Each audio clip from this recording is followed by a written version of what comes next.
여러 가지 부등식 그 두 번째죠. 연립 1차 부등식. 원래 이거 이제 찍었었는데 이게 중간에 잘려가지고 좀 한번 오늘 다시 찍고 있습니다. 그래서 연립 1차 부등식이라는 거는 말 그대로 그냥 1차 부등식이 두 개가 있고 그거의 공통범위 구하는 거죠. 그래서 이제 그냥 1차 부등식을 두 번 풀고 거기에 해당되는 공통범위를 구하는 거다라는 거.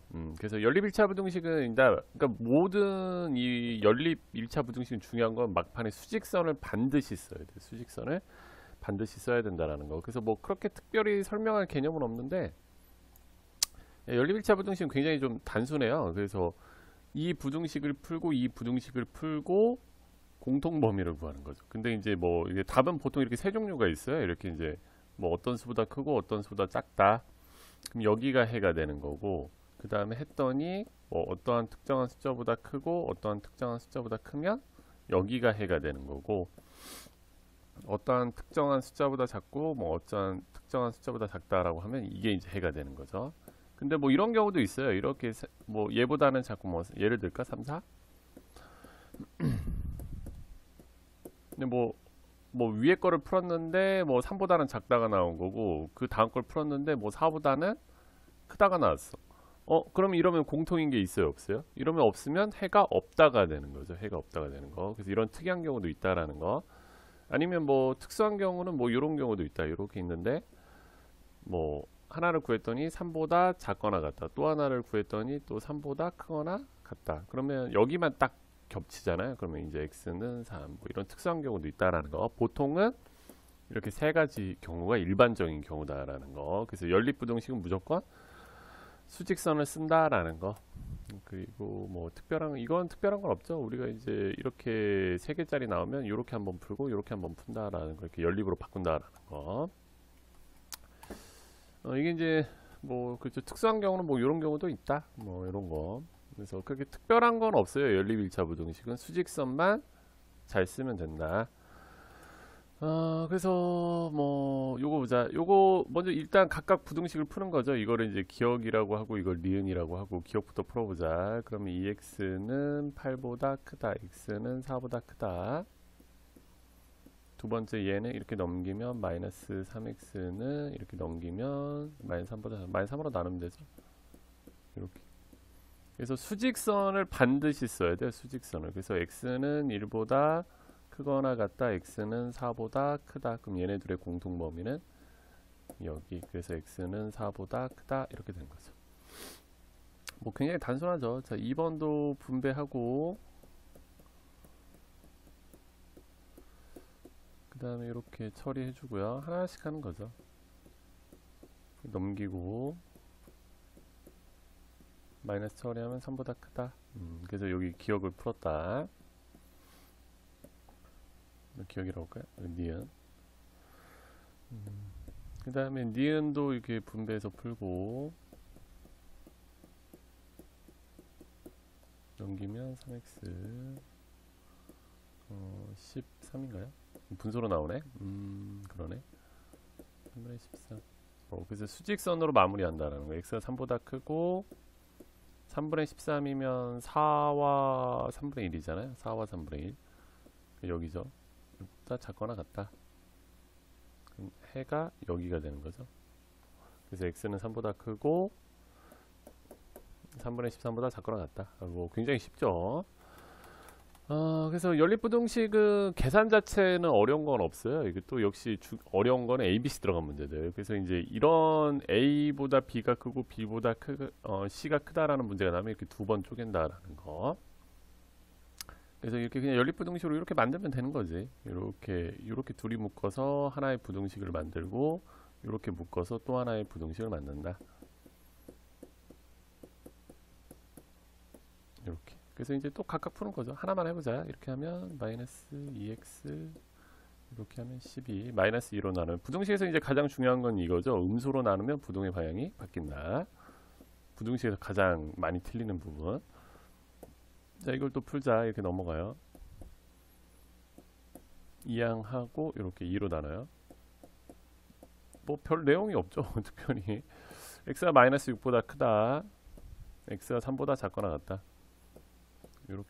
공통은 여기. 그래서 해는 x가 마이너스 6보다 크고 3보다 작거나 같다. 이것도 뭐 이렇게 두 번 나눠서 풀면 된다. 중복되는 내용이라 굳이 하진 않을게요. 뭐 이런 건 굉장히 심플하죠. 그 다음에 이것도 뭐 특별한 건 없어요.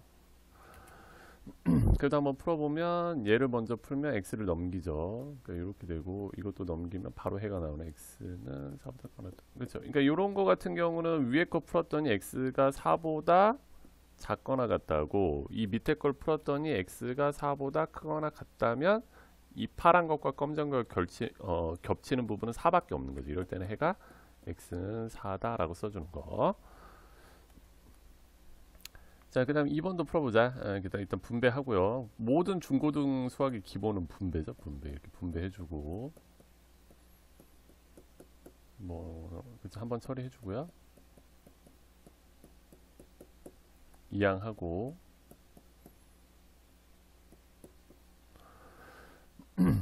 분수가 나올 것 같네. 좀 마음에 들지는 않지만 마이너스 3으로 나누면 부등의 방향이 바뀌죠. 이렇게 일단은 첫 번째 식을 풀었다. 그 다음 이 두 번째 것도 풀자. 이항하고, 마이너스 2로 나누면 8보다 크거나 같다. 그럼 얘네 둘의 공통범위를 구하면 되는 거죠. 공통범위. 그래서 x는 8보다 크거나 같고, 근데 잠시만, 안 겹칠 것 같은데 이거, 그치? 일단 표시를 하자. 이거는 6, 3, 10, 약분되지. 6이네. 그럼 6보다 작다네. 6보다 작다고 얘는 8보다 크거나 같다. 그럼 겹친 데가 있어요, 없어요? 그럼 이게 해가 없다라고 한 거죠. 해가 없다. 나중에 이제 수학화 배우면 이제 공집합이라고요. 공집합. 그래서 해가 없는 걸 공집합. 그럼 이렇게 나오기도 한다. 이런 거 시험에 안 나와요. 자, 그러면 이제 시험에 나오는 스타일은 A, B, C 들어가는 스타일이죠. 왜냐면 이런 건 단순 계산이기 때문에 고등학교에서 그렇게 뭐 추구하는 바는 아니에요. 계산을 그렇게 좋아하지 않거든. 고등수학이 이런 특징을 갖죠. 이 연립부등식을 풀면 해가 이렇게 나오는데 이러한 해를 가지려면 A와 B의 조건이 어떻게 되느냐. 고등수학은 거의 다 ABC 문제죠. 미정배수 문제라고 하는데, 자, 그래서 일단은 얘부터 풀어보자. 이걸 넘기면 마이너스 처리해요. 그 다음에 니은 처리하고요. 그래서 처리하고 4로 나눠요.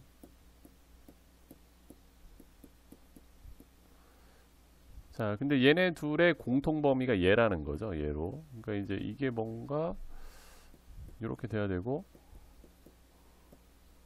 그러니까 이렇게 뭔가 가서 요게 해인데 얘가 얘라는 거지. 그러면 뭐 간단하네요. B가 3인 거고 얘가 4분의 15죠. 그래서 여기서 이제 A 구하면 되는 거지. 간단하네, 이 문제.